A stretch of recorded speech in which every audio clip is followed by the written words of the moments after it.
তো নমস্কাৰ ভাইটি ভণ্টিসকল, তোমালোকক পুনৰ স্বাগতম জনাইছোঁ। আৰু আগৰ ভিডিঅ' তোমালোকে শিকিলা কেনেকৈ HTML এটা ৱেব পেজ বনাব। তো একদমেই বেছিক আছিলে আৰু আজি আমি তাৰ ওপৰত অলপমান আগলৈ যাম। আশা কৰোঁ তোমালোকে আগৰ ভিডিঅ'টো চাই কিবা এটা শিকিব পাৰিলা।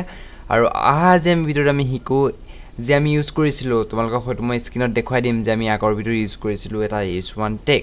আৰু তোমালোকক কৈছিলোঁ এতিয়া H1 টেগনো কি সেইটো বিষয়ে তোমালোকে শিকিব নালাগে। আমি লাহে লাহে পাছৰ ভিডিঅ'টোত H1 টেগ কি আৰু এনেকুৱা ধৰণৰ ছটা টেগ আছে, আমি সেইসমূহ টেগ আমি শিকিম, যাক আমি হেডিং বুলি কওঁ। যোনটো হৈছে তাক হেডিং কোৱা হয়। গতিকে এই হেডিং যোনটো হয় সেইটো এটা টেগ হয়। গতিকে টেগ কি, হেডিং কি, আৰু H1 আৰু H6 আহিছে H1ৰ পৰা আৰু H6লৈকে যি ছটা হেডিং আছে, এই ছটা হেডিঙৰনো কাম কি কি, আমি তাক কেনেকৈ ইউজ কৰিম আৰু কি কি ইউজ কৰা হয়, কোনটো হেডিং কিহত ইউজ কৰা হয়, আমি সকলো লাহে লাহে শিকিম। তো এটা এটাকৈ আমি শিকি যাম, একেলগে সমূহ বুজাই আমি জাপি নিদিওঁ, তোমালোকৰ ওপৰত লাহে লাহে শিকি যাম। আৰু কিছুমান এনে ৱৰ্ডো আমি ইউজ কৰিব পাৰোঁ যিখিনি তোমালোকে আগতে নাই শুনা। টেনশ্যনলগীয়া কথা নাই, আমি তাত তলত স্ক্ৰীণটোত দেখুৱাই দিম সেই ৱৰ্ডটো কি হয়। নতুবা আমি নেক্সট ভিডিঅ'ত আমি সেইটোৰ ওপৰতে কথা পাতিম, যেনেকৈ আমি H1 টেগৰ বিষয়ে জানিছিলোঁ আৰু তোমালোকক এই ভিডিঅ'ত আমি H1 বিষয়ে শিকাম। তো তেনেকৈ আমি সকলো লাহে লাহে শিকি যাম। তো তোমালোকে আমি স্ক্ৰীণত যাওঁ, কম্পিউটাৰ স্ক্ৰীণত, আৰু আমি কোড কৰিবলৈ শিকোঁ H1 টেগত।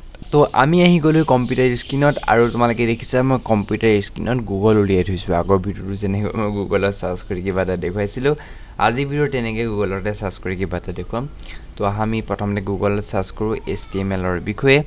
তো HTMLৰ যিখিনি H1 HT টেগ আছে, সেই টেগখিনিৰ বিষয়ে অলপমান আমি জানো।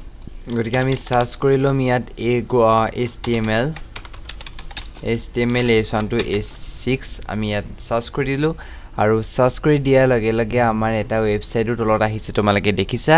আমি চাৰ্চ কৰাৰ লগে লগে তোমালোকে দেখিছা এখন চাৰ্চ ৰিজাল্ট আহি গৈছে। আৰু এই চাৰ্চ ৰিজাল্টত H1 আৰু H6 বিষয়ে ভালকৈ লিখা আছে। তো মই ইয়াত তোমালোকে লাইন বাই লাইন পঢ়ি দিম আৰু তাৰ মিনিংটো কি জনাই দিম, কাৰণ তোমালোকে যেতিয়া এনেকুৱা টিউটৰিয়েল শিকি আছা আৰু তোমালোকে লগতে জনাটো প্ৰয়োজন। আৰু যিহেতু টেগ ফিল্ডত আহিছে, টেগ ফিল্ডত তোমালোকে যোনটো চাৰ্চ কৰা, যেনেকৈ ৰিচোৰ্চেছ বিচৰা, সেইটো এটা বহুত ইম্পৰ্টেণ্ট হয়। কাৰণ সকলো আমি মনত ৰখাটো ইম্পচিবল, কাৰণ আজি 1000 অফ প্ৰগ্ৰেমিং লেংগুৱেজ আছে, 1000 অফ মেথড আছে। সেই সকলো মেথড আমি শিকাটো ইম্পচিবল।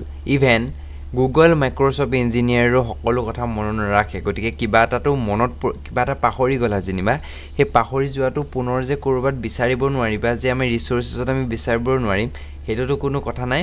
তো তোমালোকে কিবা এটা বোলে পাহৰিছা, আমি কিতাপখন খুলি তোমালোকে এটা ধৰি লোৱা ৱেবছাইট বনাই আছা আৰু কিবা এটা তাৰ কাৰণে এটা কোড বা লাগে, কেনেকৈ লিখিলা তুমি এইটো পাহৰি গ'লা। তো এইটোতো নহয় যে তোমালোকে কিতাপ খুলি ল'ব নোৱাৰিবা। গতিকে ৰিচোৰ্চেছ আমি বিচৰাটো, গুগলত বিচৰাটো, বা আমি ChatGPT ক্লাউডত চোৱাটো কোনো প্ৰব্লেম নহয়। গতিকে তোমালোকে ধুনীয়াকৈ চাব পাৰা।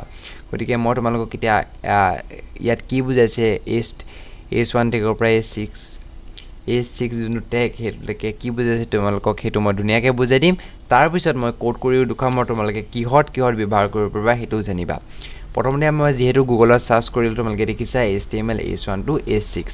তেতিয়া গুগল অভাৰভিউৱে যে আমাক দেখুৱাইছে, আৰু ইয়াৰ ডিটেইলছো আনিছে গ্ৰীকৰ পৰা এই ডিটেইলছো আনিছে, তোমালোকে দেখিবলৈ পাইছা। তো এইবোৰ মই বাৰু পাছত দেখুৱাম কেনেকৈ গুগলকে কাম কৰে বা কি কৰে, বা গুগলে কেনেকৈ কাম কৰে তাৰ আগতে এটা মই তোমালোকক সৰু ডিটেইলছ দিছোঁ। এনেকৈ গুগলত যিহেতু চাৰ্চ কৰিছা, তো গুগলে কেনেকৈ কাম কৰে এইটো এটা আগতে আমাৰ বহুত ডাঙৰ প্ৰশ্ন আছিলে। এতিয়াতো AI কেনেকৈ কাম কৰে সেইটো ওলায়, কিন্তু গুগলে এটা চাৰ্চ ইঞ্জিন। মই আগৰ ভিডিঅ'ত তোমালোকক কৈছোঁ গুগলে কেনেকৈ কাম কৰে তাৰ বিষয়ে জানিবলৈ হ'লে তোমালোকে মোৰ এই স্ক্ৰীণত যোনটো ভিডিঅ' আহিছে চাব পৰা, নতুবা আই বাটনত আহিব, ডেছক্ৰিপশ্যনটোত লিংক থাকিব। মোৰ এটা বহুত পুৰণা ভিডিঅ' গুগলে কেনেকৈ কাম কৰে, তোমালোকে সেই ভিডিঅ'টো চাব পাৰা। গতিকে আমি যিহেতু এতিয়া HTML H1 to H6 search কৰিলোঁ আৰু আমাৰ চাৰ্চ ইঞ্জিনত আহি গ'ল।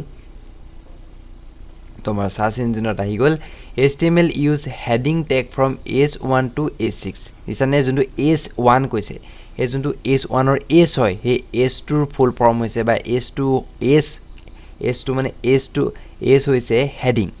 গতিকে HTML use heading tag from H1 to H6 to define the hierarchy and importance of content on a web page.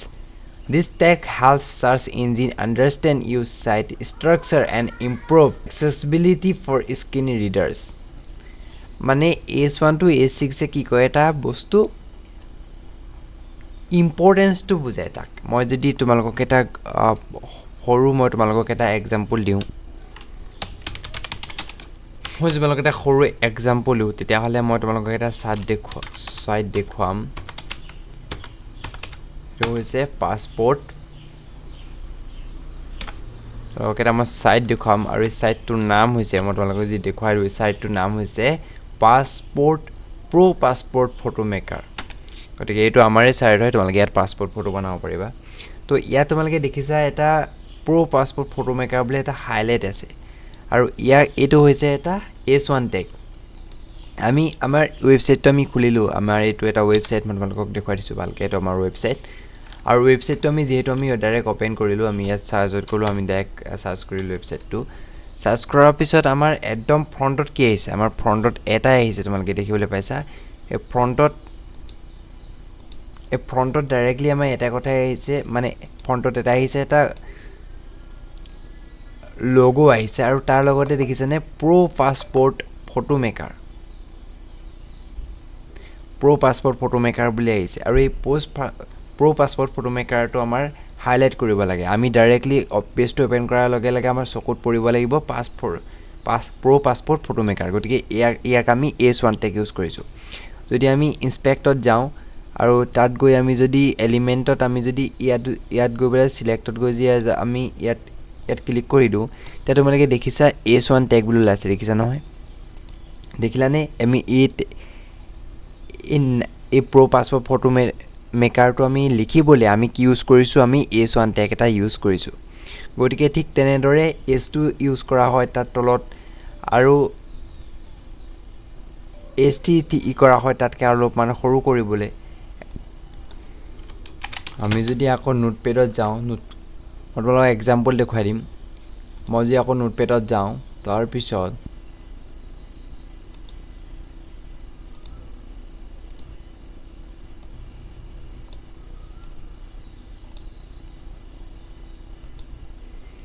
আমি যদি তোমালোকে যোনটো দেখিছা আগতে যোনটো কোড কৰিছিলোঁ আমি my first website S1 tag use কৰিছোঁ দেখিছা নহয় আমি যদি সেম এইটো কপি কৰিম মানে তোমালোকে বুজি পাইছা নহয় ডুপ্লিকেট কৰোঁ কপি একচুৱেলি ডুপ্লিকেট নহয় বাৰু তেও আমি যদি ইয়াত চাৰিটা আমি ছটা দেখিম কেইটা হ'ল ইয়াত 1 2 3 4 5 আৰু এটা লাগিব আমাৰ 6 দেখিলোঁ এতিয়া আমি যদি ইয়াত সেভ কৰোঁ আৰু ইয়াত আমি ৱেবছাইটটোত যাওঁ দেখিছা নহয় আমি কি দেখিলোঁ আমি দেখিলোঁ যে মাই ফাৰ্ষ্ট ৱেবছাইট এনেকৈ ছটা আহিছে আৰু আমি চবতে কি কৰিছোঁ আমি S1 টেগ ইউজ কৰিছোঁ কিন্তু ইয়াত দেখিছেনে চাইজ একেটাই আছে ইম্পৰ্টেঞ্চ একেটাই আছে আমি যদি আকৌ যদি আমি নোটপেডত যাওঁ আৰু আমি ইয়াত যদি S1 টেগ ল'বলৈ এইটো যদি আমি S2 ইউজ কৰোঁ আমি ইয়াত S3 ইউজ কৰোঁ ইয়াত 4 কৰিলোঁ ইয়াত 5 ইয়াত 6 কৰিলোঁ আমি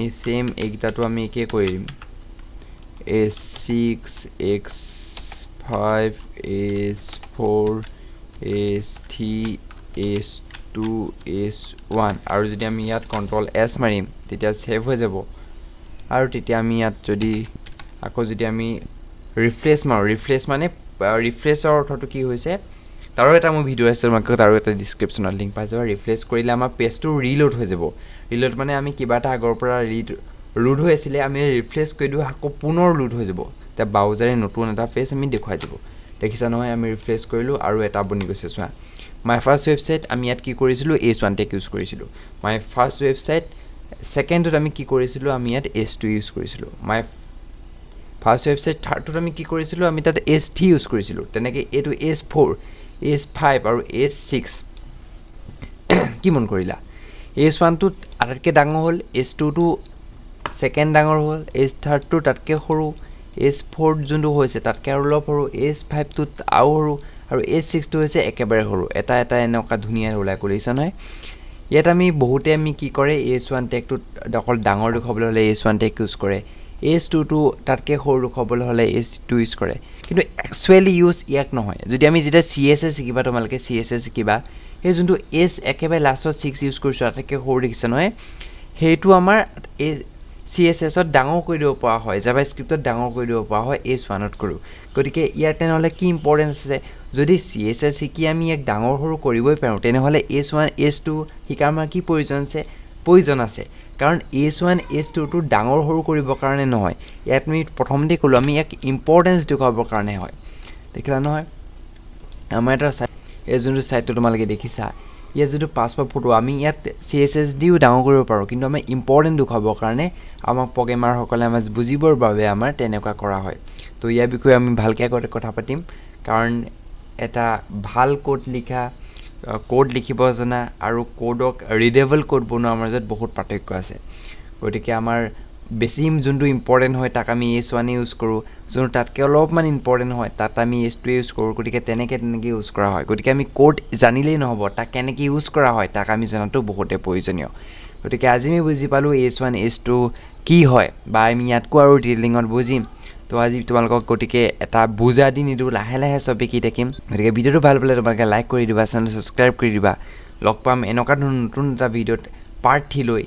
আমাৰ এপিছ'ড 2 হয় এইটো। গতিকে বহুত বহুত ধন্যবাদ, থেংক ইউ ছ' মাছ। একেটা ৱৰ্ডেই হ'ল, হা হা হা।